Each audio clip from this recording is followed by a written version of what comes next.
Lil Kim, rappeuse populaire des années 90 et 2000, qui a brisé les barrières, redéfini les normes et laissé une empreinte indélébile dans l'industrie musicale.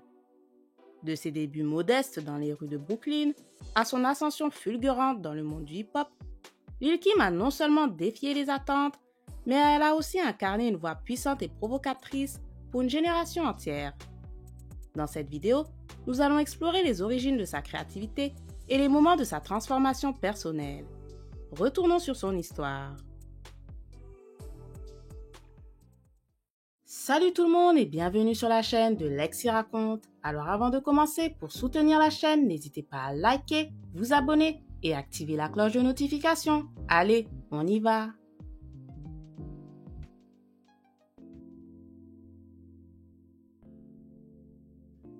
Kimberly Jones est née le 11 juillet 1974 à Brooklyn, dans l'État de New York, et est la deuxième enfant de Linwood Jones, une ancienne marine, et de Ruby Jones.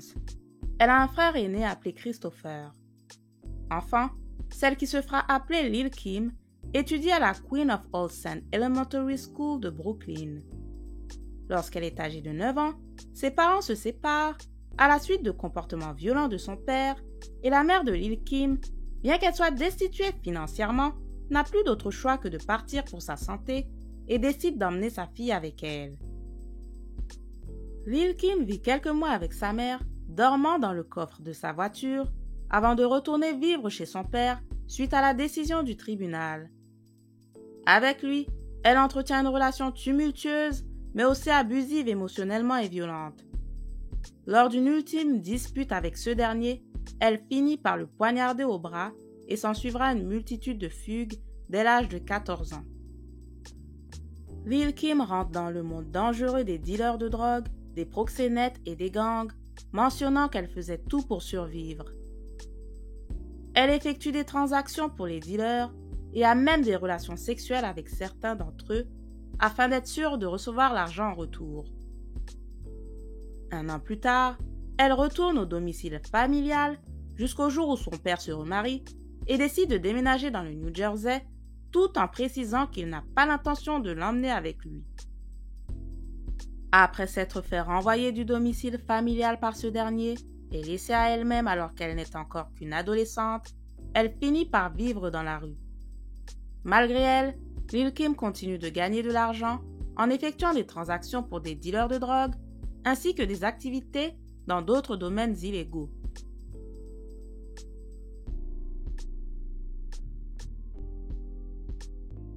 Lorsque Lil Kim rencontre Christopher Wallace à l'âge de 17 ans, elle a complètement abandonné ses études. Christopher a 19 ans et est un petit trafiquant de drogue en passe de devenir une superstar du hip-hop sous le nom de Notorious Big. Les deux se rencontrent par hasard au coin d'une rue et après que Lil Kim ait rappé devant lui, il a directement été conquis. Biggie signe sur le label Bad Boy de Sean Combs alias Puffy en 1992. En plus de sa carrière solo, Biggie forme également un groupe de hip-hop sous le nom de Junior Mafia, dont les membres comprenaient plusieurs de ses amis d'enfance. Lil Kim devient la seule femme du groupe. Junior Mafia sort une série de singles tels que I Need You Tonight en featuring avec la chanteuse Aaliyah et Get Money. En 1995, sort leur premier album appelé Conspiracy. Avec le single Players Anthem, Lil Kim est présentée au monde. La rappeuse façonne sa façon de rapper à celle de Biggie avec des grognements et une férocité, tandis que son image tourne autour de son sex appeal. Biggie a l'idée que Kimberly Jones crée l'alter ego de Lil Kim et l'encourage à cultiver un style provoquant qui serait surnommé Gangsta Porno Rap.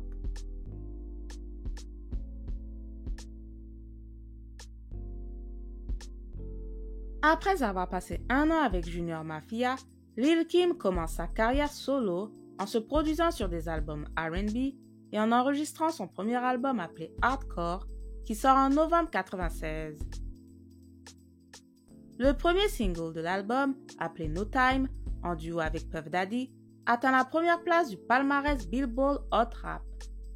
le single suivant, Crush on You, sera aussi un succès. Lil' Kim fait également partie du remix du morceau Not Tonight en compagnie de Missy Elliott, Angie Martinez, Da Brat et Left Eye. L'album Hardcore fait ses débuts à la place numéro 11 du Billboard 200, ce qui est le premier plus haut album de rap féminin dans les charts à cette époque. Dès lors, l'image de Lil' Kim fait autant sensation que sa musique audacieuse et légère. Elle change radicalement son apparence avec des implants mammaires, des perruques blondes et des lentilles de contact aux yeux bleus. Le rédacteur en chef de Vogue, André-Léon Vallet, l'a surnommée la Vierge Noire. Mais en y regardant de plus près, son apparence modifiée semble être une tentative de renverser un sentiment d'inadéquation profondément ancré. Ce sont des filles blondes aux yeux bleus qui ont ridiculisé Lil' Kim lorsqu'elle était enfant. Même après avoir réussi, les blessures ne semblent pas entièrement guéries. À peu près au même moment que les débuts de Lil' Kim, le public découvre une autre rappeuse provocante du nom de Foxy Brown, dont le premier album, Il Nana, sort une semaine après Hardcore. Les rappeuses étaient auparavant amies, mais le choc des dates de sortie et les couvertures d'albums en lingerie étonnamment similaires déclenchent une rivalité qui va dégénérer en une amère querelle. Christopher Wallace alias Biggie a découvert Lil' Kim et l'a développée en tant qu'artiste.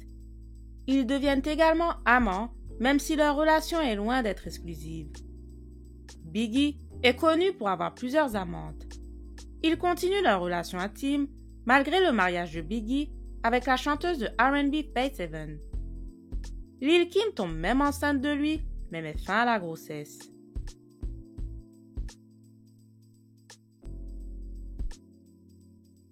Le 9 mars 1997, Biggie est tué par balle à Los Angeles.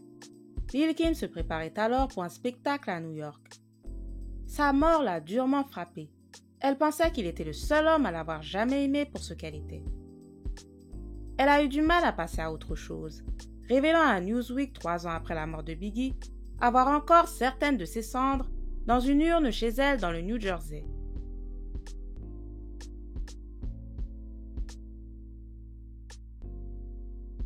Le prochain album de Lil' Kim, The Notorious Kim, n'est sorti qu'en 2000, soit près de 4 ans après ses débuts.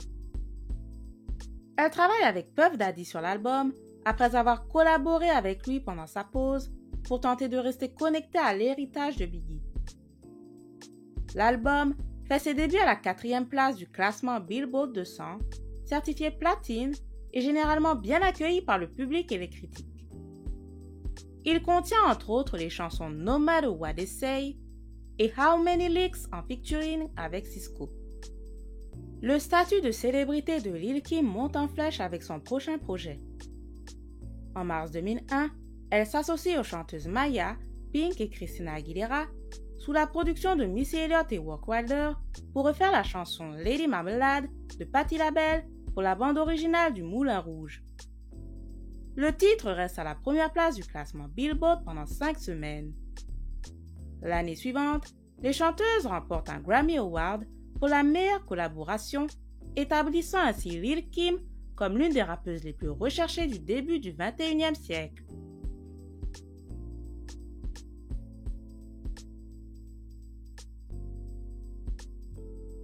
Le 26 février 2001, des coups de feu ont été tirés devant le studio Hot 97 à Manhattan après que Lil' Kim ait été interviewée à la radio.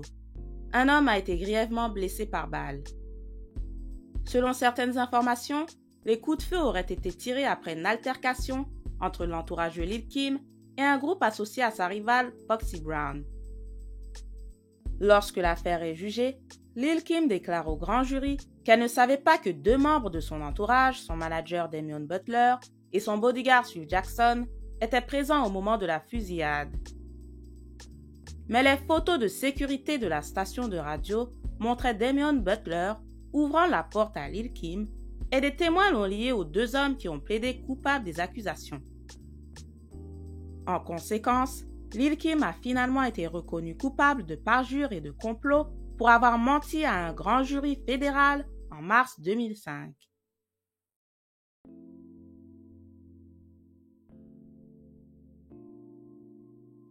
En 2003, Lil Kim sort son troisième album studio, La Bella Mafia. Il fait ses débuts à la place numéro 5 du Billboard, se vendant à 166 000 exemplaires au cours de sa première semaine, donnant à Lil Kim son deuxième album consécutif dans le top 5. Le premier single, de Jump Off avec Mr. Chic, atteint la 16e place du Billboard. Le single suivant, Magic Stick avec 50 Cent et Snoop Dogg, atteint la 2e place du Billboard et y reste pendant 3 semaines. L'album a été certifié platine aux États-Unis, se vendant à plus de 1 million d'exemplaires. La rappeuse fait également une collaboration avec la chanteuse Christina Aguilera pour la chanson Can't Hold Us Down. En 2004, Lil Kim lance une collection de montres de créateurs avec le fabricant et joaillier Jacob Arabo au nom de Royalty by Lil Kim. Elle a également lancé sa première ligne de vêtements appelée Hollywood et a prêté sa voix au jeu Def Jam Fight for New York dans lequel elle a figuré.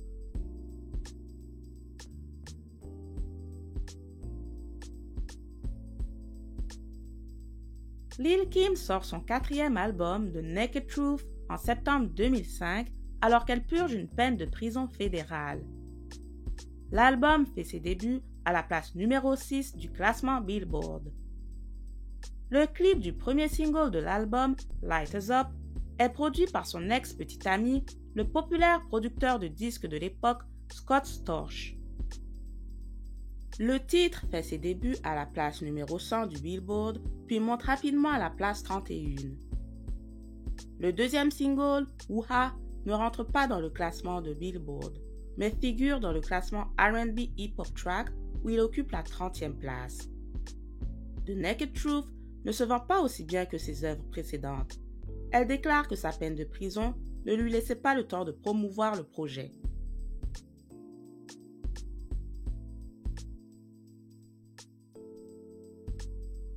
En 2008, Lil Kim sort la mixtape Miss Goat, qui est très bien accueillie, mais ne réussit pas à attirer beaucoup d'attention du public.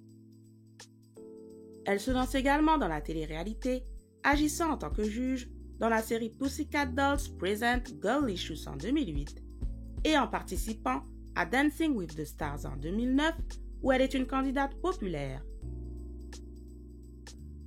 Elle sort sa deuxième mixtape Black Friday en 2011. La chanson titre est une réponse à la chanson Romance Revenge de la rappeuse Nicki Minaj. La création de cette mixtape a été inspirée par sa querelle avec Nicki Minaj. En 2014, elle sort la mixtape Hardcore et cette même année, elle donne naissance à son enfant Royal Reign qu'elle a eu avec le rappeur Mr. Papers.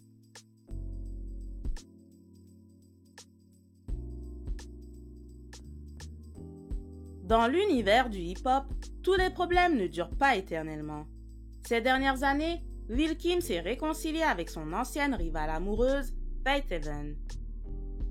Elles étaient en désaccord depuis de nombreuses années après la mort de Notorious Big, notamment à cause de la relation de Lil Kim avec Biggie, alors que Faith Evans était encore mariée avec lui. Cependant, elles ont tourné ensemble en 2016 et ont collaboré l'année suivante sur un morceau intitulé Lovin' You for Life sur l'album posthume de Biggie, The King and I, que Faith Evans a mis en place.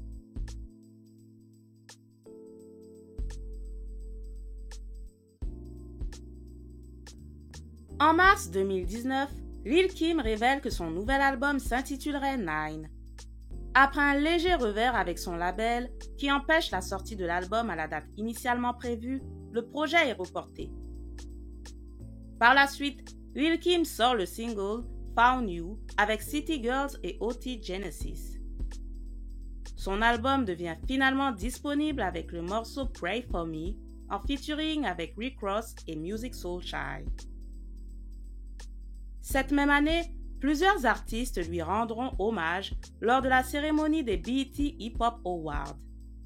Lors de cette soirée, elle reçoit un prix d'honneur pour l'ensemble de sa carrière et sa contribution dans le hip-hop.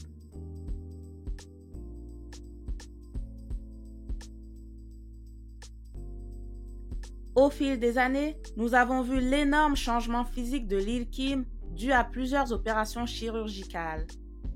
La rappeuse révèle avoir développé un complexe concernant son apparence à cause des garçons avec qui elle sortait. Toute ma vie, les hommes m'ont dit que je n'étais pas assez jolie, même ceux avec qui je sortais.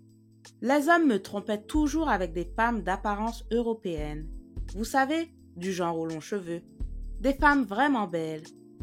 Mais cela m'a fait penser, comment puis-je rivaliser avec ça? A-t-elle révélé. Plusieurs rumeurs de blanchiment de peau et de chirurgie esthétique ne cessent de circuler depuis ces dernières années, ce qu'elle nie. Cependant, en 2012, le célèbre chirurgien plasticien, le docteur Anthony Youn, déclare à Radar Online qu'il pensait que Lil Kim avait subi diverses procédures cosmétiques. Le docteur qualifie le travail fait sur la rappeuse comme un gros gâchis, avant de décrire les changements qu'il pense qu'elle a fait. Je soupçonne qu'elle ait subi de nombreuses opérations de chirurgie plastique, y compris une opération du nez, voire plusieurs, qui lui ont permis d'affiner son nez jusqu'à atteindre les proportions d'un bâton de glace. Son visage et son corps semblent s'être transformés en une personne entièrement différente. Il semble qu'elle ait également subi une injection de produits de comblement, déclare le docteur.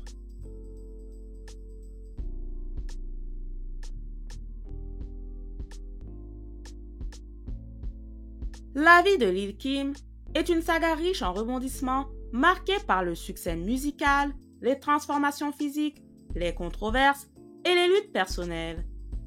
Elle demeure une artiste qui a façonné l'histoire du hip-hop tout en faisant face à la complexité des attentes sociales et les normes de beauté de l'industrie du divertissement. Merci d'avoir pris le temps de regarder la vidéo et je vous dis à très bientôt.